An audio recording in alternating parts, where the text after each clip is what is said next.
Today, we're diving into the incredible story of ancient Egypt. But we're not just talking about its glory, we're talking about its unbelievable cycle of collapse and rebirth. It's a story about how a civilization can literally fall to dust only to rise again, stronger and more brilliant than before, just like a phoenix from the ashes. Okay, so let's just jump right into the big question. How could a civilization that built the Great Pyramids, one of the wonders of the entire world, a society at the absolute peak of its power, how could it all just crumble? It's one of history's greatest and most profound mysteries. To even begin to grasp the scale of this collapse, you have to read this.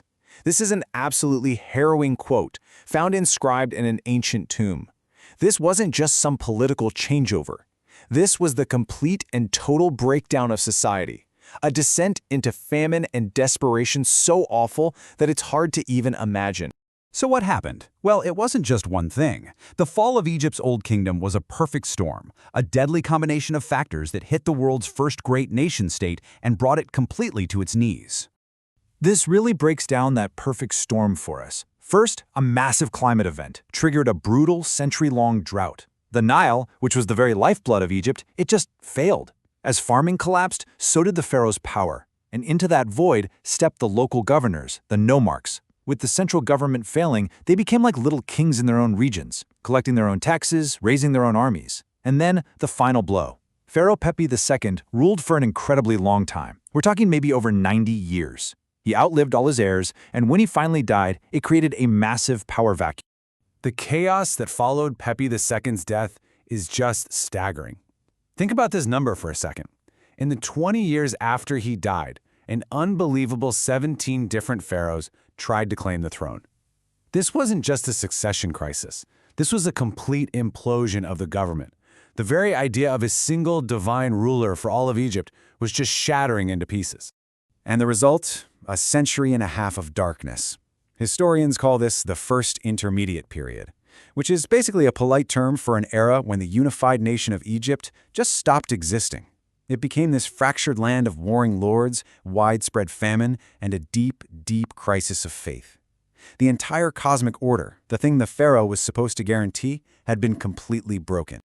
But out of the ashes of all that chaos, a new power began to stir. The question wasn't just about survival anymore, it was about rebirth. How could a nation so completely shattered possibly be put back together again? Well, the answer came from a pretty unlikely place. Not from the old capital of Memphis, but way down in the south, from a city that would end up defining the next chapter of Egyptian history, Thebes. A family of ambitious princes down there saw all the weakness and division, and they decided it was their time to act. And the man who finally did it, the guy who put Egypt back together, was Mentuhotep II. He was the Theban leader who, through sheer force of will and military conquest, crushed his rivals and painstakingly forged all those broken pieces of Egypt back into a single kingdom. With his victory, the Dark Age was over, and a brand new era, the Middle Kingdom, was born. And you know, this new era wasn't just about restoring the old ways. Not at all. The Middle Kingdom would become a true golden age, a time of incredible cultural, political, and artistic change that would totally redefine what it even meant to be Egyptian. This slide really gets to the heart of just how different the Middle Kingdom was. The trauma of the collapse forced a complete change in thinking. The pharaoh was no longer seen as this distant, untouchable god king.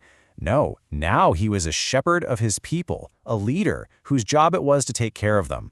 And that wasn't just a catchy phrase, it changed everything. Architecture went from building huge pyramids, these giant statements of power, to hidden tombs, focusing on security. And the art, wow, the art became deeply, shockingly realistic. You can literally see that shift etched right into the stone. Just look at the face of a pharaoh like Sesostri III. This is not the idealized, perfect face of a god. This is a real person. You can see the heavy eyelids, the lines of worry around his mouth. You can see the sheer weight of responsibility carved into his face. The art was showing a new truth about being king. It was a heavy burden, not just a divine right. And this practical, responsible idea, it extended to how they governed. Instead of just building giant tombs, pharaohs like Amenemhet III started these incredible engineering projects. They took the huge, marshy Fayum region and reclaimed it, creating thousands of acres of new, fertile farmland with a brilliant system of canals and dams. This wasn't about glory in the afterlife. This was about making sure people were stable and fed in this life. All of this stability, of course, fueled a massive cultural renaissance. The language and literature of the Middle Kingdom became the classical standard for the rest of Egyptian history. Great stories and philosophical texts were written and then copied in schools for hundreds of years, kind of like how we study Shakespeare or Dante today. But the cycle of the phoenix always has to turn. Even this golden age of stability and prosperity wasn't meant to last forever. The very same forces that brought down the Old Kingdom, internal weakness and external threats, they started gathering once more on the horizon. And just like before, the problems started from within, as the central power of the pharaohs began to fade. But this time, the big shock from the outside wasn't a force of nature. It was a wave of people, a migration from the northeast that brought with them technologies and ideas that would change Egypt forever. They were known as the Hyksos. These were people from the Near East who slowly settled in the Nile Delta, but they brought with them a military revolution. Suddenly, the battlefield had horses. It had the fast, deadly war chariot, basically a mobile archery platform that the Egyptian foot soldiers had absolutely no answer for. Combine that with better bronze weapons, and their armies were this terrifyingly modern force that just steamrolled the traditional Egyptian way of fighting. Eventually, the Hyksos became so powerful they set up their own dynasty, ruling over northern Egypt. For the first time ever, Egyptians were being ruled by foreigners on their own land. The golden age of the Middle Kingdom was officially over. Egypt was, once again, a fractured nation, plunging into what we call the Second Intermediate Period.